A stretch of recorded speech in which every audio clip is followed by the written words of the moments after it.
Hey everyone, it's Yvonne Emilia Lisondo again. I just wanted to drop by very quickly and share with you some of the astrology that's happening, and just to give you a quick, update so we can learn to manage and prepare and maneuver through this energy that's coming up, right? So as of now, we do have 5 planets in retrograde. And retrograde motion, again, is when the energy is, moving backwards, so to speak. The planets don't actually move backwards, but because of the elliptical, from our point of view on Earth, it appears that the planets are moving backwards, right? So again, the astrology is symbolically, right, picking up on certain patterns that occur during this time. And so we have Jupiter retrograde in Capricorn. We have Saturn retrograde in Capricorn. We have Pluto retrograde in Capricorn. So that's a lot of Capricorn energy that's, giving us the opportunity to reevaluate, redo, reconsider, anything that you can think of. Refinance, I think I heard that one time, right? So Capricorn energy is the focus of, hierarchy. It's governmental structures. It's work.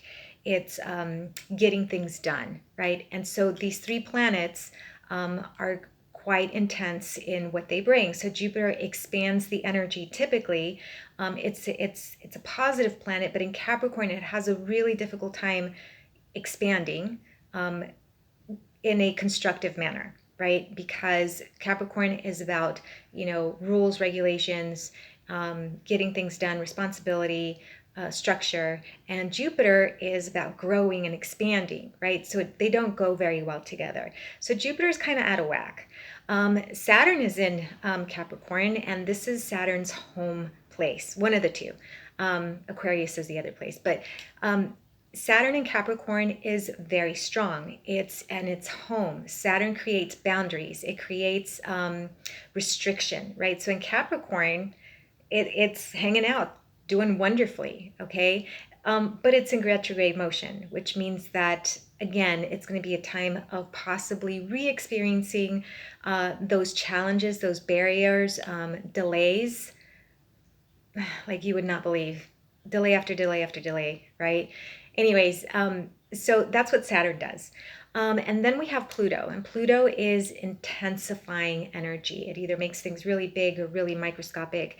But in retrograde, it's almost all that more powerful, right? So it's time where it's really about deconstructing and being aware of what the problems are and how to, everything has to be broken down first before it can be rebuilt, right? So this is the breaking down time.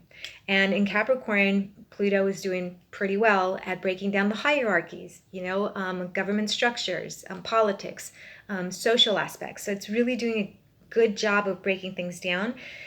And so what can we look forward to? Well, eventually there's going to be a buildup and an improvement, right? So things get broken down, things go haywire. Well, what do we do as human beings? We get together and we plan and we create plans for the future, improvements, betterments, working together, ideally.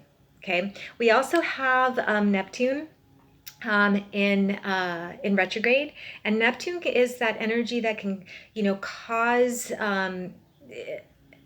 disillusion. It's not very clear energy. It's kind of foggy.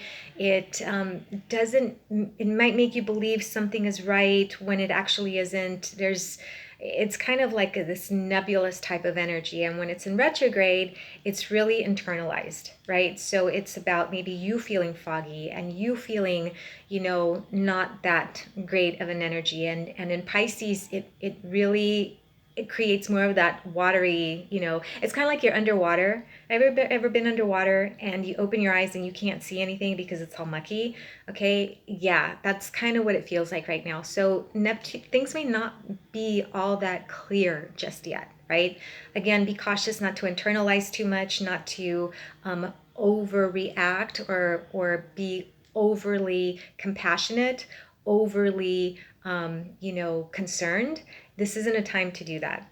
And then we have Mercury. Mercury is in Pisces as well, and it is, I'm sorry, it's in Cancer. I'm sorry, my bad. It's in Cancer. And so Mercury in Cancer, it's a water sign, right? It's super sensitive. It's very, Mercury wants to fly and communicate, and Cancer is about, this feels good, and it's sensitive, and it's an emotional, right, type of energy. So Mercury, and it's in retrograde. So Mercury retrograde is really having us stop and consider those areas of our life where we might be a little bit more sensitive to.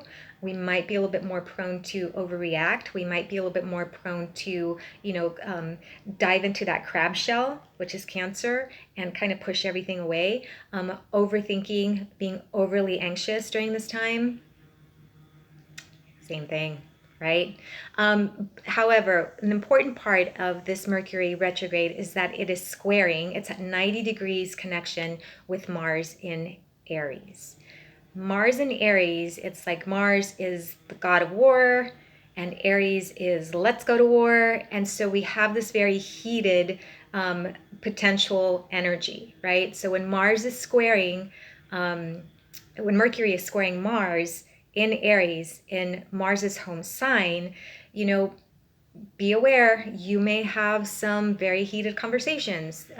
People in general may be responding very overly heated or overly aggressive. That happened to me, right? Someone on Facebook just flat out was not nice to a post, and I thought to myself, wow, where's that coming from? Never had I experienced anything like that, right? So it is a touchy-feely kind of time. The positive, though, is that Mercury turns direct, starts going forward on the 12th of July. And so we start to loosen up that internalizing, redoing, reevaluating. And then the remainder of July, I think until the 27th, Mercury will still be squared Mars. So there may be some abrasion, communication and thinking may still be hypersensitive. But overall, it starts to move forward. Okay. All right. That's what's going on in the skies right about now. So what can we do with this? We can prepare. Right? We have structures that are breaking down. We have a great deal of discord happening. So what can we do? Well, let's focus within ourselves. If we can maintain our own civility, our own humanity, our own compassion, our own empathy, then when we deal with the external world, we're more prepared, right? We're more grounded, we're more structured. So again, like I said, 2020 is a pretty challenging astrology, and I'm not going to fluff it up for you, but I do feel that this energy, if we hone it in correctly individually, can be very, very productive for projects, for restructuring your life, for looking at your life and saying, what areas do I need to improve? Where do I need to develop some foundation? Where do I need to break things down? And really, Mars in Aries also brings that passion, that, that power. So this may be a really good time for you, as I've said before, to start projects or make some changes in your life, get some workouts done, right? So anyhow, all right, so that's the astrology for now. And I hope you all stay safe, and I will see y'all soon. Bye. Blessed be.